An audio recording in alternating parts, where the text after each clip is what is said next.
This is Wayne, and I'm in northern Colorado. We've got Mark in Bangladesh behind the glasses, we say, and Reed in Pakistan, and Russ in northern or central southwestern Idaho, Boise. And where I used to live, where we've been friends now for longer than probably both of us want to admit, 35 or 36 years, maybe right in that, not less than 35, it could be almost 36. And we've done all kinds of things together, shared life adventures of many, many kinds. Russ has been my business partner through almost all of those years. And then there's most of the things we enjoy together, things that we like. And this topic, what Russ is going to talk about, is something that is a huge passion for Russ and I both, which is the effects of these dams on the Columbia River, Snake River system, really it's the whole Columbia River system, and what they're doing for the fisheries and the aquatic system and just everything in a way that we both agree on. I mean, talk more specifically about that. Russ,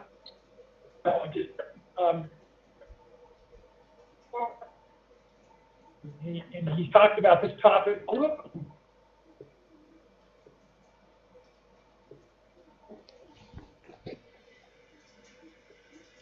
When where'd you just?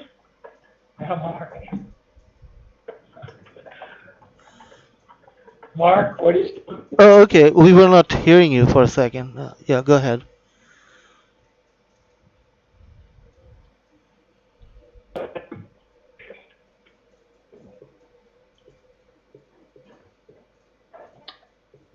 I can't hear you.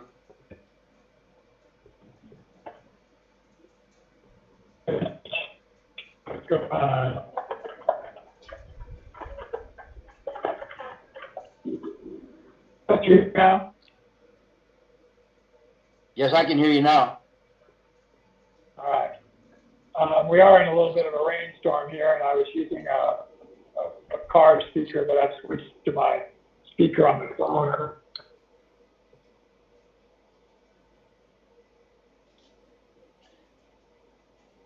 Well, I'm going to go ahead and start explaining this. Is that okay? Yeah, I'd really like you to start by telling everybody else a little bit about yourself again. Some people weren't able to be on the first time, so just tell everybody a little bit about yourself. My name's Russ Biaggne. I'm a native of Idaho. I came to Idaho because my dad was in training to fly B-24s at a local Air Force base back in World War II. He met my mother, and they fell into lust, and here I am. I have a brother and two sisters, and I've managed to grow up in the most beautiful state you can imagine. And part of my activities included, I would say most of my activities included exploring the great state of Idaho. I've done just about everything a young man would hope to do, as far as being able to hike in the Sawtooth, in the Frank Church area, run the rivers. And in fact, I just got off the Middle Fork of the Salmon River yesterday. I spent 9 days on the River of No Return, which is one of the major tributaries of the Snake River, or the Salmon River system, and eventually the Snake River system. If you take a look at that map in front of you, you'll see the Middle Fork, where my cursor is here, where the arrow is right now, is a place called Boundary Creek, and that is the beginning of the primitive area in Idaho. And then as you follow the Middle Fork of the Salmon River, it hits the main salmon right here. That distance is 105 miles long, and there's 105 major rapids. It's a glorious place. One of the things that got me started in my interest in the problem with the anadromous fish, primarily the salmon and the steelhead, was because I chased those critters around a lot with my fly rod. And this area that I just showed you has unlimited spawning opportunities in crystal clear, cold, beautiful river and streams that are just abundant in that whole area. This is part of the Frank Church Wilderness area right here in central Idaho. It is an absolutely dead gorgeous. It's 2.2 million acres. It's been set aside for the future and for perpetuity for all the citizens of the great US of A to enjoy both now and in the future. And trust me, over the last 76 years, I've spent a lot of time in that region. I've hiked most of it. I've run all the rivers. Having said that, you know, as I started fly fishing when I was about 8-9 years old, I didn't really know anything about salmon or steelhead until I was a teenager. And I used to hike into a place called Stoley Meadows and Bear Valley Creek, and I'd see these salmon swimming upstream in these little tributaries that would be like 4 feet long, these king salmon. And they were everywhere. In fact, I will admit, well, we at that age were not the best sportsmen around, and I remember chasing them around with a stick. Nevertheless, my vision of those fish was planted, and I knew that we were gifted and had a special gift. Well, as I grew up, I noticed that there were fewer and fewer of these fish. And then after 1979, all of a sudden there were hardly any of these fish. And that's what I want to talk about today. Now, I've submitted a series of questions, but before we start, let me give you kind of a geographic layout of the problem area so that you may have some idea of the geographic location of the problem. This here is part of the Salmon River. It joins the main salmon, which comes, actually, eventually it comes out of Stanley, which, by the way, is right over here in the corner. You can't see it, but the main river starts up in the mountains here, and then it takes a big wide thing over to Salmon, Idaho, and then it comes back down, and eventually runs through Lewiston, Idaho, which is right there, where it meets the Snake River in Hell's Canyon, right there. Well, all of this, as I mentioned, is just fabulous spawning area, but we don't have any salmon anymore. And then here at Lewiston, of course, it flows as the northeast boundary of the state of Oregon and then enters into the state of Washington. And so here's the 4 lower Snake River dams. You got Ice Harbor, Lower Monumental, Little Goose, Lower Granite. And I'm going to tell you why these are the culprits. But we'll continue on right now with kind of a geographic lesson. Right here, this is still the Snake River system, because when the Salmon River hits the Snake here, it's called the Snake. And it goes right through here, and it hits the North Fork of the Columbia River, which comes out of Canada. And then it flows down through here. When it hits here, that's the Columbia River Gorge. And so from here on out, it goes to the ocean and enters here. And all of this is the Columbia River, okay? So that gives you some feel for the idea. What happened in 1933, the politicians, primarily in the state of Washington and in the state of Oregon, decided that it was possible to have an inland shipping empire. Their vision was to have major commerce, major manufacturing supported by huge electrical output to where they could actually have shipping from ocean vessels all the way up the Columbia River into the lower Snake and eventually have an inland port here, which they do have now at Lewiston. That was the vision, and that's what was built. You got to know that in this system, you don't see them all, there are 60 dams in all. It's hard to imagine. Okay, so when this system was given birth, it was 1933, and what happened is that the Corps of Engineers, who ended up building it in the beginning, said, no, we're not going to do that. It's too expensive. We already have, canals alongside the system. We already have railroads around it. We already have highways around it. We don't need to be shipping anything by barge.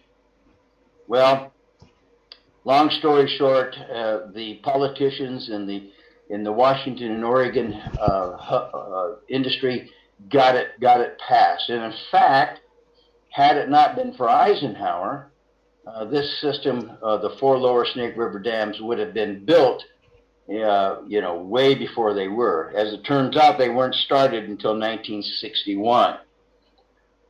Why are they a problem?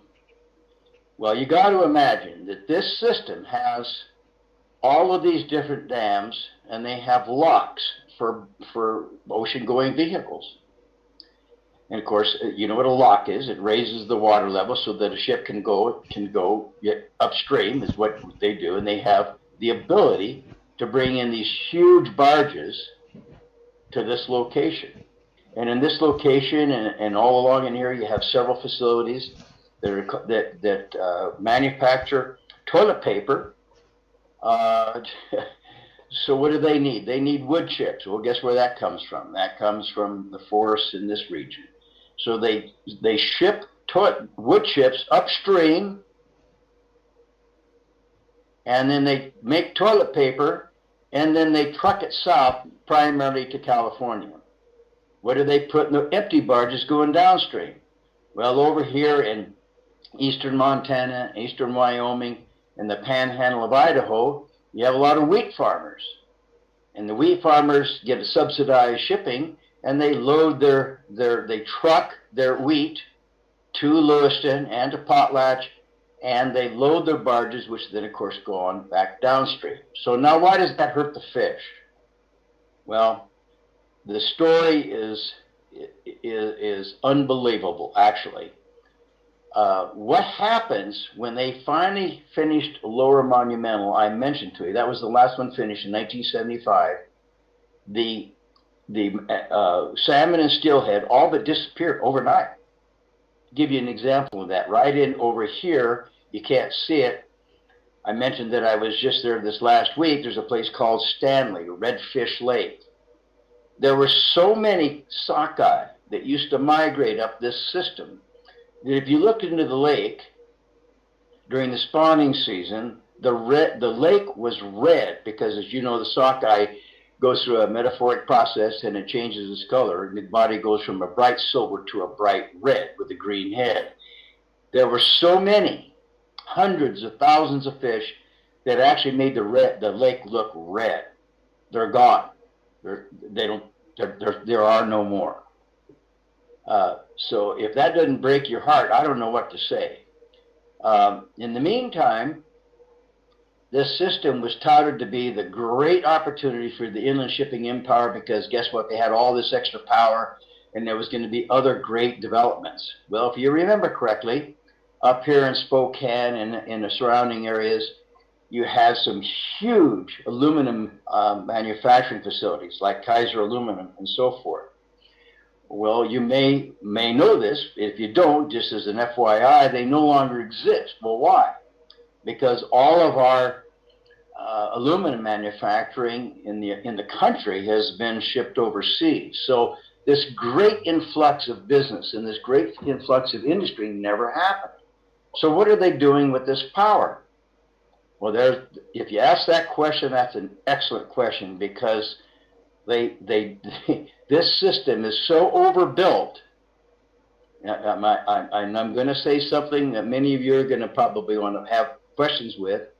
This system is so overbuilt with so many dams that only about 25% of the turbines are ever operating. I mean, just think about what I just said. Only about 25% of all the turbines that are in the 60 power generating facilities are operating. Well, why? There's no demand. You can't save electricity. Grand Coulee itself, which is where? Grand Coulee, right here. Grand Coulee Dam itself, generates 7% of all the energy in the whole entire country. I've been in many of these dams. There's a dam right here called, this dam right here is called, if I remember correctly, Chief Joseph Dam. That's a beautiful dam. I've been on the inside of it. My father-in-law helped build it. He was with the Corps of Engineers. I've been inside. It has 34 generators. You can go inside that dam. When I was there visiting, there was never more than 3 generators running. Well, why? There's no demand for the electricity. So you have this huge capacity, and yet you have the system is not utilized. The water's there, but the need for the electricity isn't. So again, why did we do this? Why did we build these? Well, it was for this inland shipping empire. This process right here costs you, the taxpayers, in excess of $200 million a year just to main the channel through barging procedures to keep it open.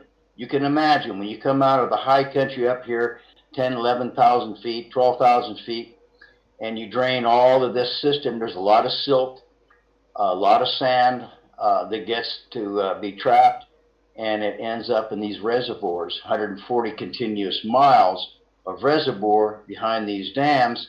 And since these are run-of-the-river dams, meaning they are within 5 feet of full year-round, because they are not designed for flood control, they're not designed for hydroelectricity, they're designed only for shipping, and they have to continue to dredge this area.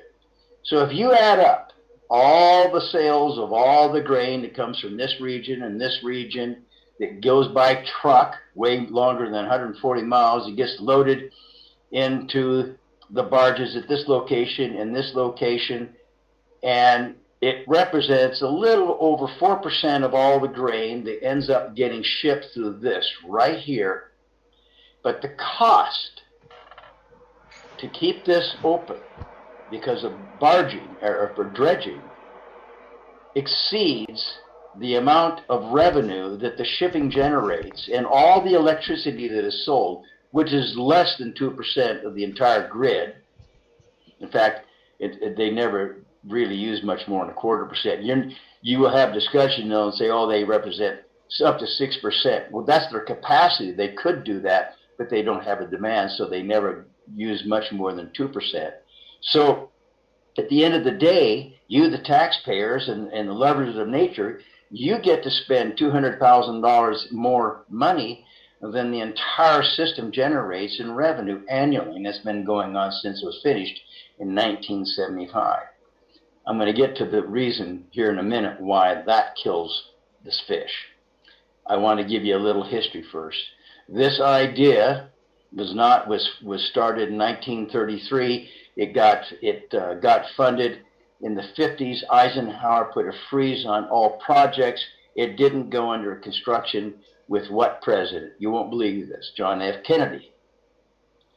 And it was completed in 75. And now stop and think about that. Gerald Ford was president when it was completed. And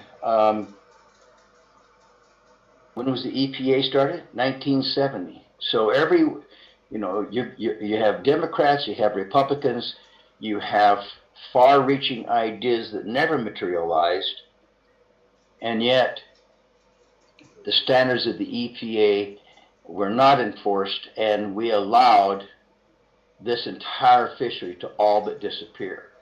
4 species have already gone extinct. Now you have the fall Chinook run and a remnant of the spring, and that's it in this entire system.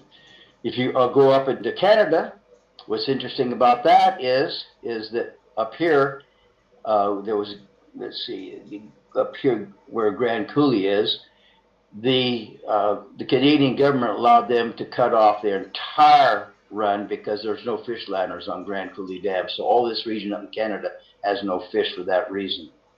The reason this became a problem for salmon, and the reason it is so deadly, these fish have a biological clock that was developed over millions of years.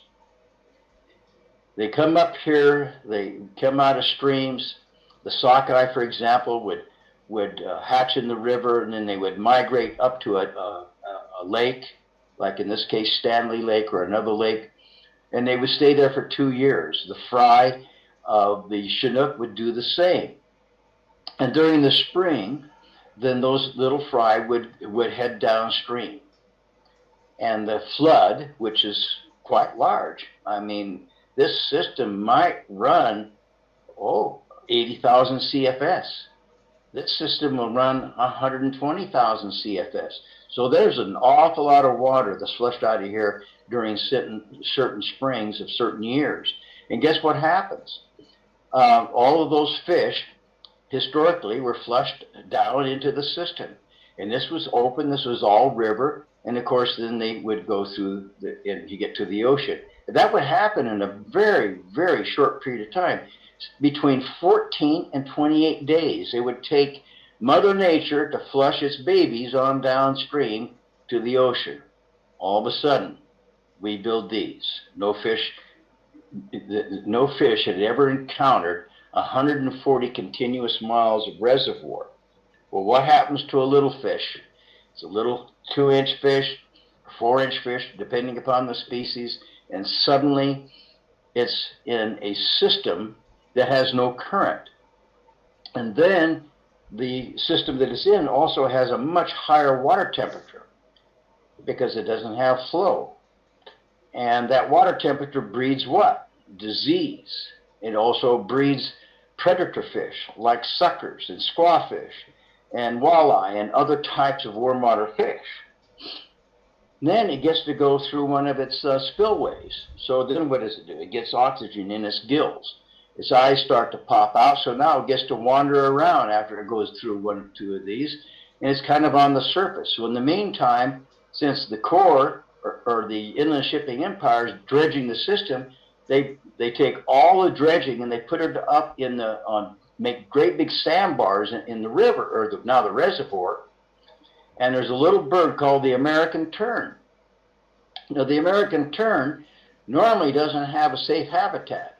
Now they got these islands that we made for them, made out of sand, and no predator can get to them. And they got all these little fish roaming around between the dams, blind, with their eyes popped out because of the oxygen that gets in their gills, and they can't get through the system. So the American tern eat them by the hundreds of thousands. And the population of the American tern has exploded in this area because there's no predators. They have safe haven and they got endless food. In the meantime, the government decides whether they got to solve this problem, so we started building fish hatcheries.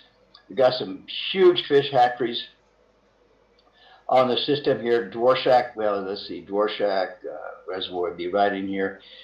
Dworshak Fish Hatchery and other fish hatcheries up on the Passamaquoddy and others in this area, where they try to mitigate the problem by creating and capturing the female fish and then fertilizing them and then rearing them in a controlled environment so that they have a chance. And they put in heroic effort, but unless, as the Federal Fish and Game has indicated, unless they have about a 2.1% return, you can't sustain the wild species. And right now it's under 1%.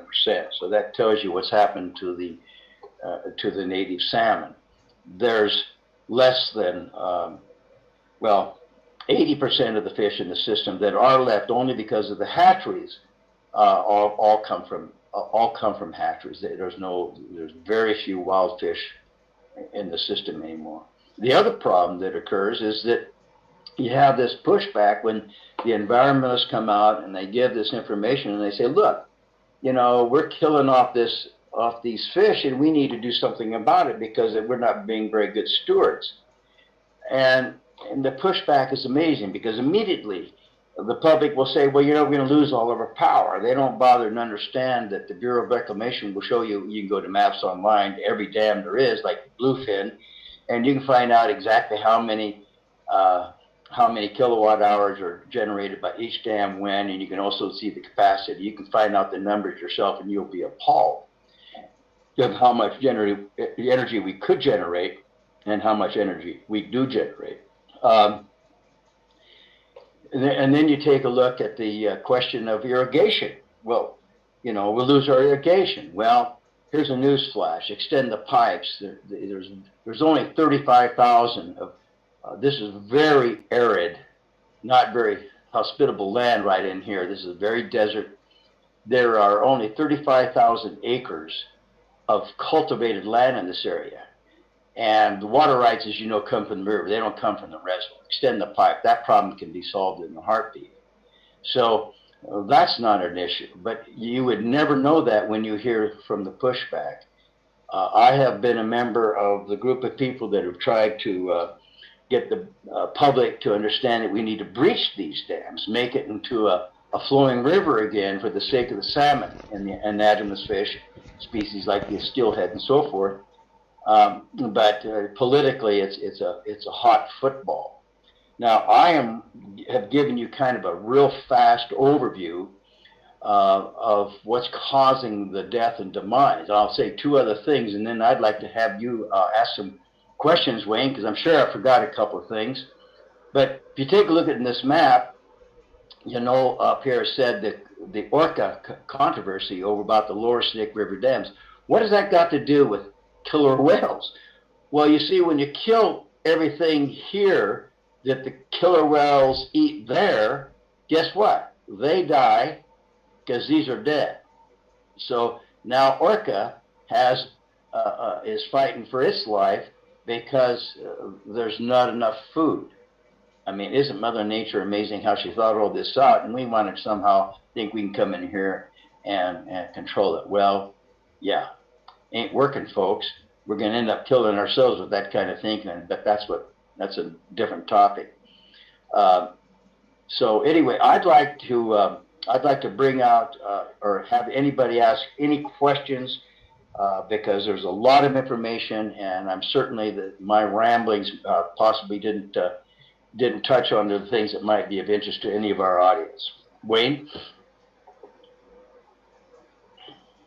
Hey, Russ, thank you so much. As I knew you would do, you were excellent in that description and it was awesome.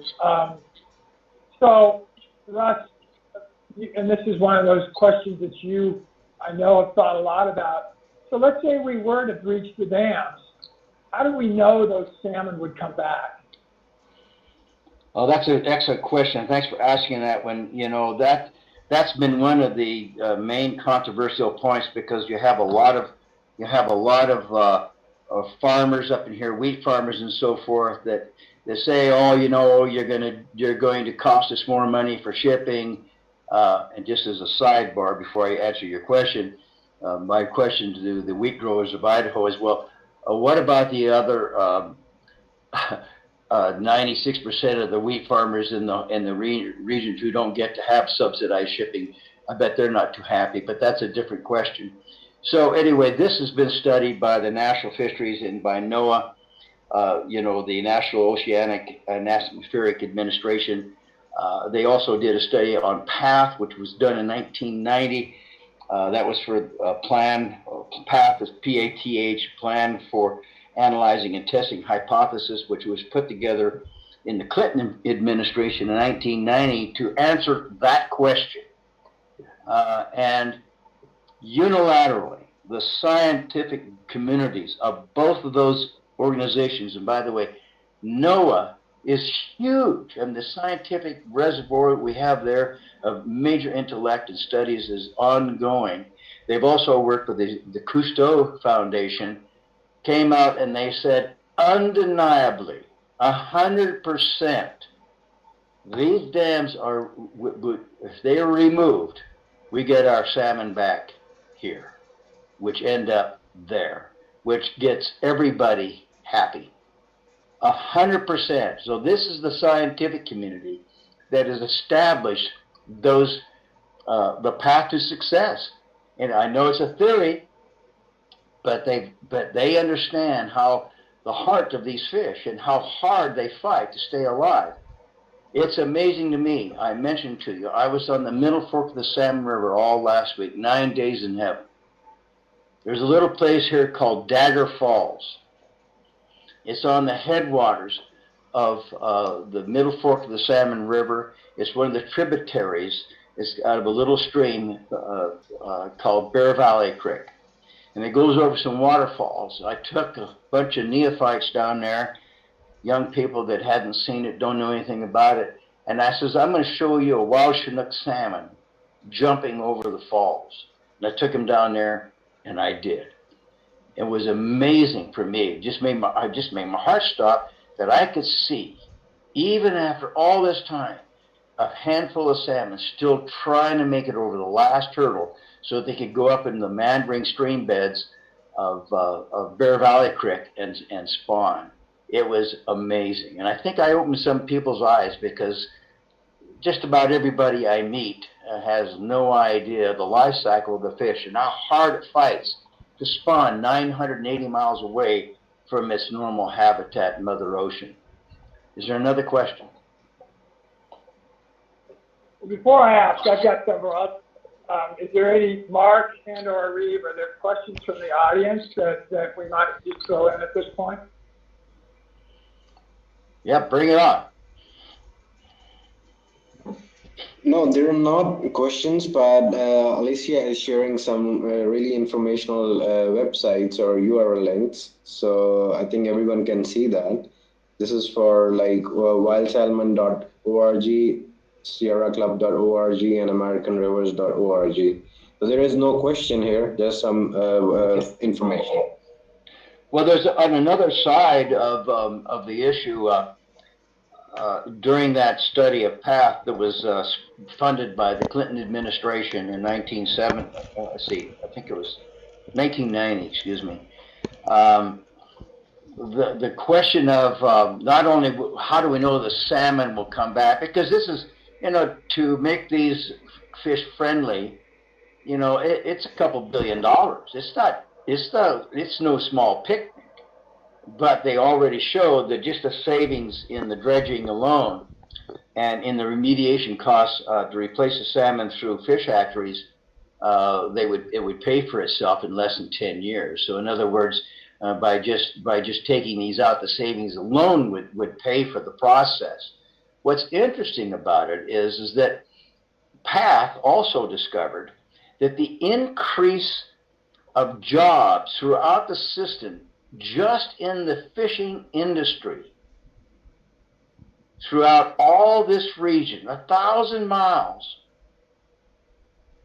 because of guides and shops and tackle shops and equipment and boats and rentals and all of that, it would create well over $1 billion a year of new industry that doesn't exist right now.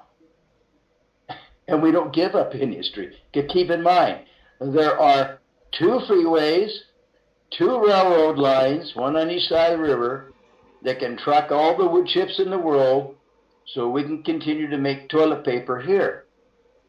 And when you stop to think about what we're really talking about here, toilet paper. We're not making medicine to cure cancer here. Fact is, those plants create a lot of environmental issues. We're manufacturing toilet paper. Now, I'm not saying we don't need toilet paper, but guess what? The access of the base material, wood chips, is not going to suddenly not find a home. It's going to be made nevertheless. So this has nothing to do with it. And you would think that by tearing these dams out, the economy of the Northwest will collapse, when all the studies show that the increase of commerce due to fishing and all the related industries will soar, will come off the charts. Right now, when they did that study in 1990, they also found out that over 25,000 jobs had already been lost in the same industry that used to exist. In other words, because there's no fish to take through netting or through fishing or sports fishing primarily, all of these businesses that used to do that are gone. They're gone. Last year, one of the major tributaries, which comes in right into from here, called the Clearwater, comes in down right there. huge system. They closed the entire system for fishing. Why? No steelhead, no salmon, closed. Didn't get to fish it. That's the first time that's happened since I've been around. So all of these soothsayers of how of the destruction of the business and the commerce in the region are completely self-serving to whatever political agenda is trying to achieve. And right now, in my view, it's not good for the people. I'm going to tell you a little sidebar. Back in 1990, when I was president of the Idaho Wildlife Federation, we had about 6,100 paying members at that time. It was actually 1995 through 97 or 8. Anyway, I was debating this issue with any politician that would give me audience. I wrote a lot of articles. I was on TV. I did a lot of public speaking. And one of the things that happened, that was when Congresswoman Helen Chenoweth was in the Congress of the state of Idaho, and she was one of my targets because she was so caustic about this issue. And in fact, she dismissed the problem by saying, "Well, I can buy canned salmon at Albertsons. Why do we want to tear out these dams, which serve so much purpose in the public?" She didn't have a clue what she was talking about. In that debate with her, it was at Lewiston right here. We had quite an audience. I was surprised. She had a lot of her followers and from the Pacific Empire, the Inland Shipping Empire, Bonneville people were there, the Corps of Engineer people were there, et cetera, et cetera. And so I guess there was maybe 100 people there, dignitaries and this and that. And then one little environmental group, that'd be me and a couple of my biologists that would back up some whatever. They'd kick me in the chin if I said something that wasn't quite correct. And so she was pontificating on how important the Inland Shipping Empire was and praising it. And she made a statement. She said, the Inland Shipping Empire, employs well over 5,000 people. And I thought, oh, she stepped into it now. And what she didn't know is I had in my shirt pocket a list of every single employee that worked for the Inland Shipping Empire. And there were 54 people to run the locks and to run the barges. I got that out of Portland, got their name, so I knew exactly who worked where. So I raised my hand. Now, she didn't really want to, recognize me, but she said, "Yes, Mr. Biaggne." I stood up in front of all of these dignitaries and people that they're supposed to know stuff. And I said, "Well, I have only one question. You said there's over 5,000 people that work for the Inland Shipping Empire, and it'd be a huge loss of jobs. My question is, where do the other 4,946 work?" And I have to laugh yet today. The blue vein in her neck got so big, I thought she was going to burst one and go down right there. But anyway, I remember that vividly because it showed me again the absurdity of the problem, the expense of it, and the bullheadedness and the staunch position that people take when they have no concept of what they're talking about. They just don't know. They don't know the relevant power problem. They don't, it's a distribution problem. We all know that. But they don't seem to know it. They don't understand that there's only one product coming upstream, it's called wood chips, and one product going downstream at a subsidy, and it's called grain. They don't know that. They don't know that the system was built to create this huge empire, industrial empire. And in the meantime, we ship all of our manufacturing to the very thing that would use most of the power, aluminum smelting, overseas. So you no longer have these huge demands. They don't know that. But man, to take out those dams, you would think that we are talking about taking out the Capitol building or something. I mean, it's just insane. In the meantime, now we know how the orca is doing. It's dying out.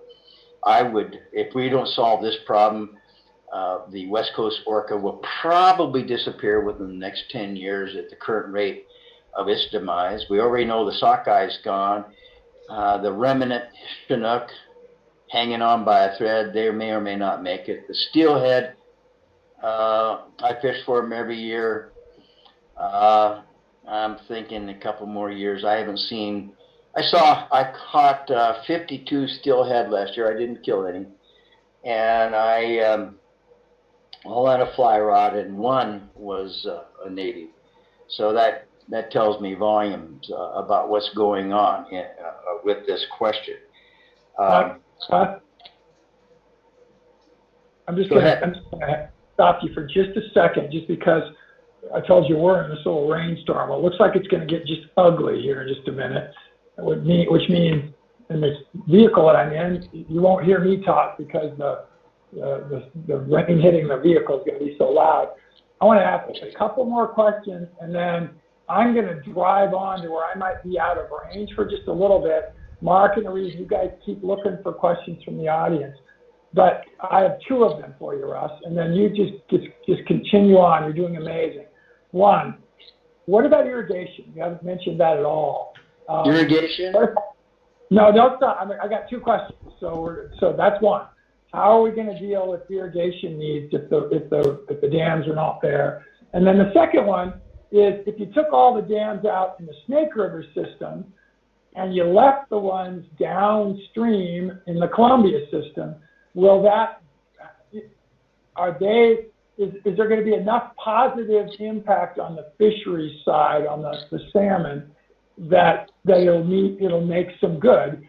Or do you have to take all those dams out all the way down to the lowest one on the Columbia system? So those two questions, addressing irrigation and then address those. And I'm going to drive through this little rain squall and then hopefully jump back in. If not, Reeve and Mark, you guys keep looking for questions. And Russ, you're doing amazing. Keep going. Okay, let's just address the biggest question first, and that is the taking out of all the dams in the Columbia River system. I mentioned there are over 60 of them. The majority of those are for the development of electricity and flood control. There are very few. The only ones that are designed for shipping are these right here. These already provide the lots for shipping, but these create a continuous reservoir for 140 miles. It's the 140 miles that killed the fish. How do we know? Because when Lower Monumental was completed in 1975, it stopped the migration. They managed to make it with 3, but they couldn't make it with the 4. At that time, they decided, well, what we got to do is we got to figure out what we can do about this. So they hired the Cousteau Foundation. They said one paragraph. I'll never forget it. What it basically said was, you see, when you build concrete walls in front of migratory fish and you have continuous reservoirs, there's no way they can live. End of discussion. Well, they didn't want anybody to know that, so they threw it out. I happen to have a copy of that correspondence. It's quite interesting. The rest of the system is fine. They have sufficient fish ladders and enough running water between the dams to sustain the species. How do I know that? They were able to sustain the species before these were built. Okay? The exception is here in Hell's Canyon on the Snake River. This dam right here, Wild Sheep, built by the Idaho Power Company, completed, I want to say, in the 60s. Anyway, it's a concrete wall, no fish ladder. So obviously all the fish that used to come up the Snake River system, which was the access point to the Boise River system, the Payette river system, etc., which was a spawning ground. It would exceeded the size of the salmon river system, disappeared. So we killed that one off because there's no fish ladders. These ladders seem to work. They don't care about these because Grand Coulee stops all the fish going up into Canada. So that's already gone except for the little side streams. But this right here stops the fish for the reasons that I cited. Slow water, no current, warm water, fish that are predatorial fish that are warm water, the American tern, disease, going through the turbines or the spillways, creating oxygenation in the gills, et cetera, continuous 140 miles, one after another. They can't make it. The fry just don't live. So there's not enough baby fish getting here to have a chance to face the perils of the ocean. So it has been determined through PATH, through NOAA, and through the other organizations that we've talked about that if these are removed, the system comes back. So I have to rely on the scientific community for that judgment. As far as irrigation, I mentioned earlier that only 35,000 acres are under cultivation in this area between the dams. Why? It's very arid, very volcanic. It doesn't lend itself to cultivation, and it's uninhabited. There's basically no one lives in this area. You can access it for boating and recreation, but there's not very many people to do it because it's so stark, and there are no services. If they did, however, remove these dams, it doesn't have anything to do with irrigation. Why? The irrigation comes from the water rights come from the river, not from the reservoir.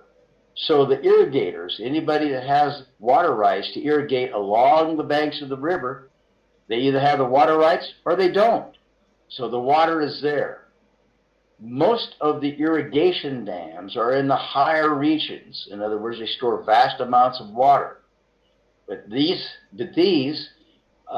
really are not designed to store water. They're not for flood control. They are, or power generation. They are designed and named run-of-the-river dams. And the reason they're called that is because they are left within 5 feet of full so the barges can go through. That's why. So it doesn't have anything to do with the other dams on the system. These are the ones that start our anadromous fish. And this is the focal point on when we say breaching the dams. These are the dams we're talking about. Any other questions?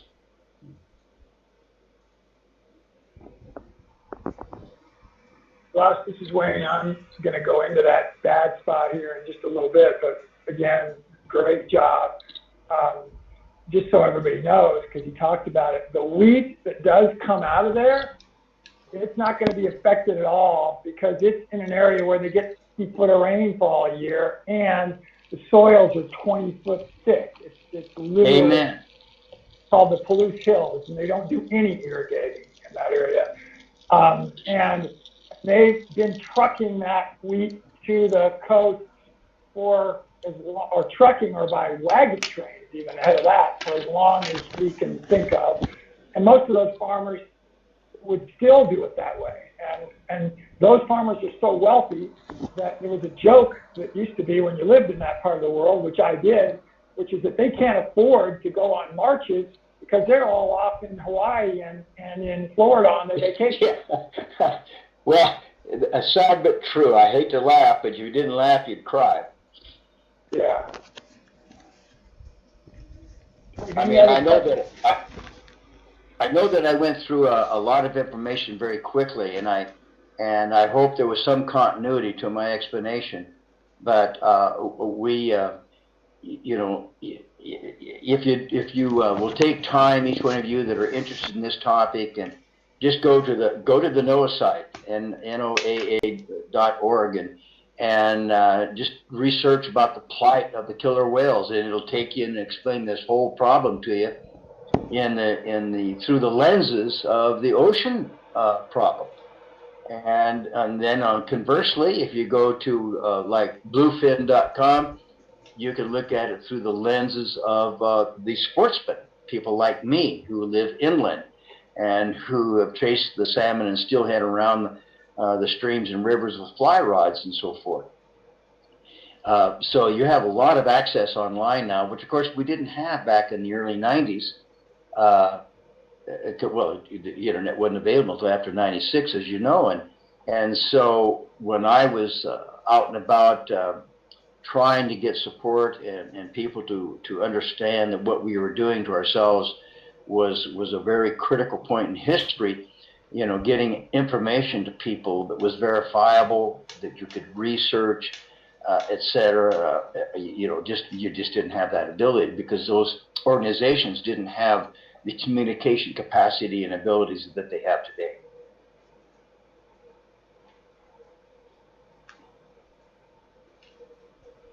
By the way, you know, I don't know, there are other numbers that are important. In fact, if you go into the archives into a show called Fleecing America, used to be a show on, I don't remember if it was NBC or CBS, doesn't matter.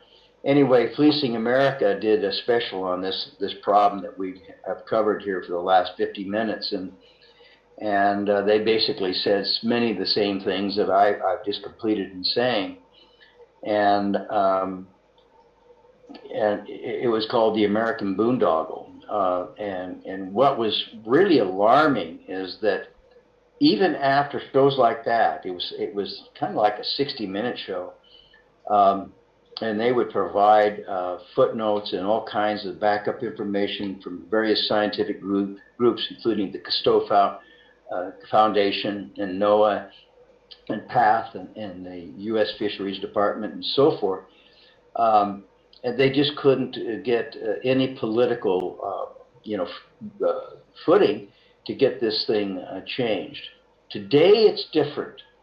The reason I think today there's an opportunity for us to make a change, in fact, is because Bonneville Power, which is the entity that controls all of the power generation in this region, are going basically bankrupt. They can only borrow, I think this number's right, but you can check it, $3 billion for operational expenses annually, and they've exceeded that. Well, why? Well, if you go up and down the Columbia River Gorge here, or up in this region, you'll notice on every ridge top there are windmills generating electricity through the power and generation of wind, which is great.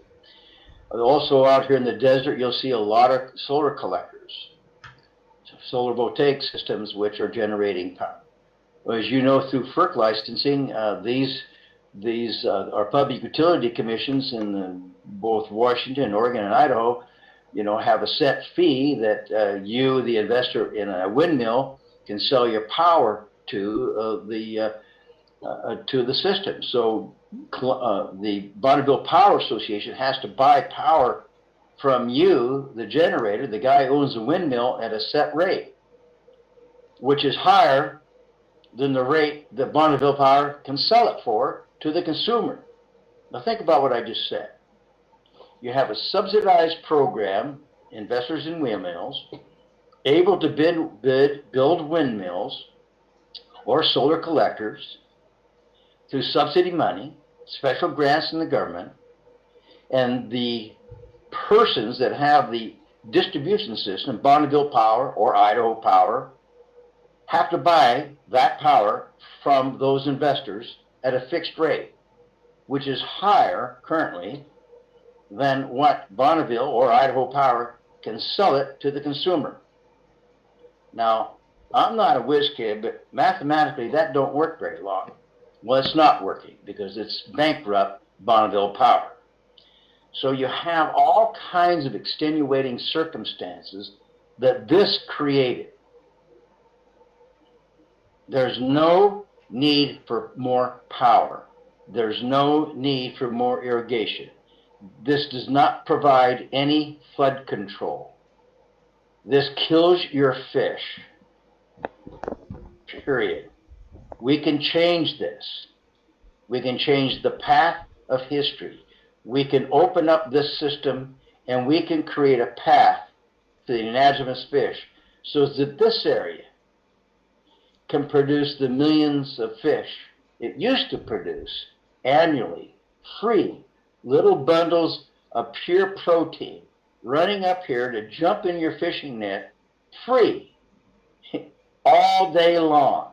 I don't know, when's the last time you were able to afford to buy a nice slab of sockeye salmon in a grocery store? What is it, 12, 15 bucks a pound? Try to buy a steelhead. Most people can't afford it. You take these out, get to pay for the loss, and they come up here and they want to play with us in our fly rods for nothing. And this is what we've given up. Plus, there's another big problem. Unless you've had a chance to catch a steelhead on a fly rod or a regular rod, or unless you've had a chance to catch a salmon the same way, or watch them go over Dagger Falls and on their way to spawn, or see them in a small stream spawning. Unless you've seen that, you have no idea what I'm talking about. What is that called? It's called advocacy. And you fall in love with these fish, and you fall in love with the environments that they're in, and the impact they have on the region. You begin to understand its passion. It gets in your blood. It's in your heart. If your children of the future have never experienced that, they won't have any relevant idea of how much those fish are worth. They won't have any appreciation for them. So it's like so many things in our country. We are losing advocacy for the good things in our world. And this is one of them. These are one of the things that, fortunately, we still can save. And so I urge any of you that are of interest, you're free to contact me at any time. Wayne, you can give out my email address or whatever, and I'll be very happy to lead you in the direction, at least to get you started on a journey to understand the potential that we have here, the potential to do something right. Anything else, anybody? There's one question from Rose here, and I think this is a commentary, your thoughts on this. So she says that loss of native salmon is an issue with the Native Americans of the Northwest. Any thoughts? Oh, absolutely. It is absolutely criminal what we've done to our American, to the true Americans in the Northwest. We've taken their fish. We've taken what was sacred to them, and we've taken it and we've spoiled it for them. It is an absolute crime against humanity. And the American Indian, the American Native, the true American has paid the biggest price. And had they not negotiated and demanded that our government build the fish hatcheries, we wouldn't be talking about it now, because it would only be available to you in history books. And so her question is well intended, and I'm sorry I didn't hit upon it, because the American Indian lost way more than anybody could imagine. Perfect. So there are no more questions from the audience here, just some few comments and some good links, I guess. And Rose is saying yes, Alicia Rose is saying 1, so she's happy with the answer. So I guess if Wayne has more questions, he can. Otherwise, we are up at 1 hour. So any more questions, anyone? You can ask them right now, or we can just finish on a good note. Well, I'd like to say... Hello. Yeah. Yeah, I thought I heard.